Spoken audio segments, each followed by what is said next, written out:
maka engkau itu sesungguhnya mau kemana? Ayat yang singkat tapi begitu padat dan sangat mendalam, memberikan satu kesan yang cukup menusuk ke dalam jiwa setiap manusia. Pertanyaan yang datang langsung dari pencipta kita, sesungguhnya engkau mau kemana? Allah sudah menjelaskan mengapa kita diciptakan. Allah sudah memberikan jalan kehidupan bagi kita dan menerangkan konsekuensi di balik pilihan-pilihan yang kita tetapkan untuk menempuh jalan-jalan yang dimaksudkan.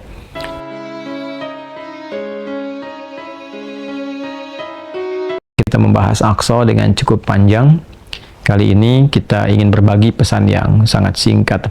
Yang dalam singkat ini kita ingin mengingatkan baik kepada diri saya pribadi dan kepada kita semua tentang satu bagian dari ayat Al-Quran yang kiranya penting kita renungi, yaitu Quran surah ke-81 At-Takwir di ayat ke-26, saat Allah subhanahu wa ta'ala berfirman, "Fa'aina tadhhabun?" Maka engkau itu sesungguhnya mau kemana? Ayat yang singkat tapi begitu padat dan sangat mendalam, memberikan satu kesan yang cukup menusuk ke dalam jiwa setiap manusia. Pertanyaan yang datang langsung dari pencipta kita, sesungguhnya engkau mau kemana? Allah sudah menjelaskan mengapa kita diciptakan. Allah sudah memberikan jalan kehidupan bagi kita dan menerangkan konsekuensi di balik pilihan-pilihan yang kita tetapkan untuk menempuh jalan-jalan yang dimaksudkan. Bila benar, resikonya seperti ini. Bila salah, konsekuensinya demikian. Maka, di antara sekian manusia yang telah mengetahui semua konsekuensi itu, terkadang masih mengedepankan bujukan-bujukan atau bahkan pengaruh-pengaruh nafsunya agar bergeser dari nilai-nilai kebaikan, bahkan nilai kemanusiaan yang telah Allah tetapkan. Ketika Allah menyampaikan, "Tidaklah aku ciptakan jin dan manusia itu kecuali untuk menaati aku, untuk beribadah kepada aku." Jadi sifat menjalani kehidupan di muka bumi ini adalah dilandaskan pada kepatuhan kita kepada Allah subhanahu wa ta'ala. Kepatuhan itulah yang disebut dengan ibadah. Patuh, tunduk, patuh, bahasa Arabnya itu disebut dengan Islam. Jadi Islam dalam pengertian etimologi secara bahasa artinya tunduk, patuh, taat. Orangnya disebut dengan Muslim. Jadi setiap manusia itu konsekuensinya memang mesti patuh, tunduk dan taat kepada Sang Pencipta, yaitu Allah subhanahu wa ta'ala. Karena itu ketika Allah menyampaikan di dalam firman-Nya, "Wa ma khalaqtul jinna wal insa illa liya'budun." Tidaklah aku ciptakan jin dan manusia itu kecuali untuk menjadikan seluruh aktivitasnya agar menaati Allah subhanahu wa ta'ala, dijadikan sebagai ibadah. Jadi kita dari bangun tidur sampai tidur itu sejatinya adalah memetakan kurikulum untuk menaati Allah dalam bingkai ibadah, dilatih dalam bentuk ritual. Ritual itu untuk mengaktifkan titik spiritual kita, titik roh kita. Segala yang terkait dengan roh disebut rohani. Jadi dalam diri kita ini ada spiritnya, ada rohnya. Dan itu adalah titik latihan pertama untuk mengaktifkan ya titik-titik kebertuhanan. Jadi ketika Allah sampaikan, "Tidaklah aku ciptakan engkau kecuali untuk menaatiku." Nah, titik ketaatan itu ya disebut dengan titik ritualnya. Ibadahnya ibadah ritual, ya keadaannya keadaan spiritual, itu yang penting kita aktifkan dulu. Itu sebabnya diminta kita sholat untuk mengoneksikan diri kita, mengaktifkan sinyal itu dengan Allah subhanahu wa ta'ala, dengan Sang Pencipta. Sehingga ketika terkoneksi, terbangun kesadaran dari dalam diri kita sebagai sebuah fitrah. Nanti kesadaran itu yang akan membimbing bagian dari sifat intelektual kita, titik intelektual, ya IQ itu, ya intellectual question. Kemudian nanti titik fisik kita, physical question. Jadi nanti yang menggerakkan adalah titik spiritualnya. Ini yang memberi perintah.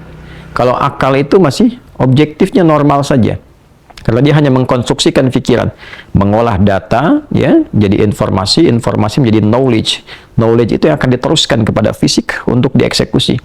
Ya, bagaimana nanti lisan bicara? Seperti apa konstruksi bicaranya? Mengatur katanya bagaimana? Memilihnya seperti apa? Menjelaskannya bagaimana? Tapi perintah untuk melakukan itu sumbernya dari sini. Ya, dari titik terdalamnya. Di dalam itu cuma ada dua. Ada jiwa takwa, ada jiwa fujur. Fa'alhamaha fujuraha wa takwa, maka di dalam diri manusia itu, di titik paling dalamnya itu ada nilai kebaikan disebut dengan takwa, karakter moral kebaikan. Ada yang buruk disebut dengan fujur, nama lainnya disebut dengan nafsu, karena dari fujur keluar su, melewati nafas, nafas ketemu su jadi nafsu. Quran surah ke-12 ayat 53. Wa ma ubarni'un nafsi innan nafsa la'ammaratun bisu illa ma rahimah rabbi. Maka semua tindakan kita, menatap, mendengar, berbicara, bertutur, sampai dengan berjalan, ujung kepala sampai ujung kaki, yang kita jadikan sebagai bagian dari perangkat beraktivitas itu, semua tatanannya, perintahnya kalau tidak dari takwa adalah dari fujur. Kalau bukan dari sifat baik, sifat buruk yang bersumber dari nafsunya.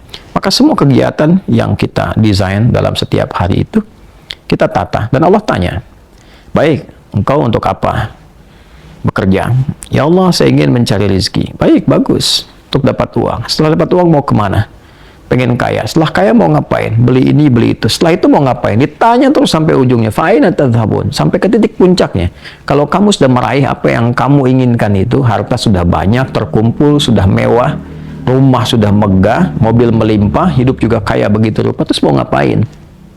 Ya. Maka orang-orang yang bingung pada akhirnya dia mencari-cari ketenangan. Akhirnya balik lagi, sudah kaya segala rupa, cuma cari ketenangan, akhirnya balik lagi ke desa, nyewa gubuk, nanam kangkung, nanam cabai. Terus kalau memang dengan seperti itu bisa bahagia, kenapa selama ini kerja keras mendapatkan sesuatu yang dikumpulkan? Balik ditanya, kamu kedudukan pengen jadi apa? Terus, yang di militer pengen dapat bintang 1, 2, 3, 4, kalau perlu jenderal besar, bintang 5. Setelah itu mau ngapain? Mau diarahkan kemana semua itu? Karena pada akhirnya semua bintang akan berguguran. Ya, wafat juga, meninggal juga. Kalau sudah selesai, purna, selesai. Demikian yang punya ilmu, punya jabatan, macam-macam. Mau diapain? Ya, ketika semua titik itu mencapai pada titik jenuhnya, di akhir itu akan balik kan. Ya, jabatan purna, harta juga jenuh. Ya. Nah, di titik itu kita disadarkan. Ditanya, mau kemana? Maka dijawablah dengan jawaban yang sangat mendalam. Inni dzahibun ila rabbi sayahdi. Yang terbaik adalah katakan, saya ini menyiapkan bekal untuk berjumpa dengan Rabbku. Itu jawaban yang paling indah. Ya, jadi kalau ditanya, mau kemana hidup ini? Kata Quran jawab, aku menyiapkan bekal untuk kembali dan berjumpa dengan Rabbku yang telah menciptaku. Dari situlah kemudian Allah katakan, aku berikan petunjuk kalau begitu. Yahdin, ya, aku berikan petunjuk, kata Allah. Jadi orang-orang yang menyiapkan semua aktivitasnya dan dia lakukan untuk Allah, berjumpa dengan Allah, maka Allah akan berikan petunjuk dalam setiap aktivitas kehidupannya. Diberi petunjuk bagaimana mata memandang, telinga mendengar, lisan bicara, sampai kaki berjalan, sehingga dia betul-betul menjadi pengabdi dari Rabb-Nya yang maha menyayanginya. Pengabdi disebut dengan abdun, jamaknya disebut dengan ibadun. Yang maha menyayangi disebut Rahman, maka disebutlah dia dengan ibadur Rahman. Wa ibadur Rahman alladzina yamshuna 'alal ardi hauna wa idza khatabahumul jahiluna qalu salama. Demikian di surah Al-Furqan itu. Itulah puncak yang mesti kita ikhtiarkan dalam kehidupan, yang kita selalu sampaikan dan komitmenkan sejak bangun tidur. Dan kita katakan, alhamdulillahilladzi ahyana ba'da ma amatana wa ilaihin nusyur. Terima kasih ya Allah, segala puji hanya milik-Mu yang telah memberi kesempatan hamba menjalani kehidupan. Padahal engkau telah tahan nyawa hamba tadi dalam tidur. Sesuai ajal kau berikan kesempatan. Hamba berjanji ya Allah, hamba akan menyebar beraktivitas untuk mencari bekal menghadap-Mu.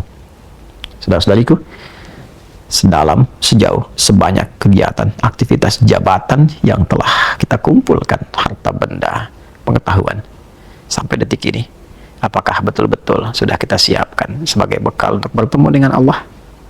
Atau hanya sekedar mengumpulkan semua itu tanpa arah, yang pada akhirnya bertemu dengan kejenuhan kembali?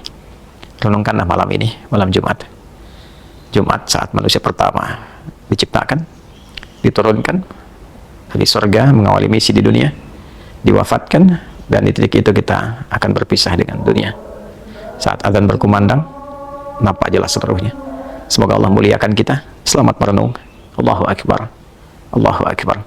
Subhanakallahumma bihamdika nasyhadu an la ilaha illa anta nastaghfiruka wa natubu ilaik. Alhamdulillahirabbil alamin. Assalamualaikum warahmatullahi wabarakatuh.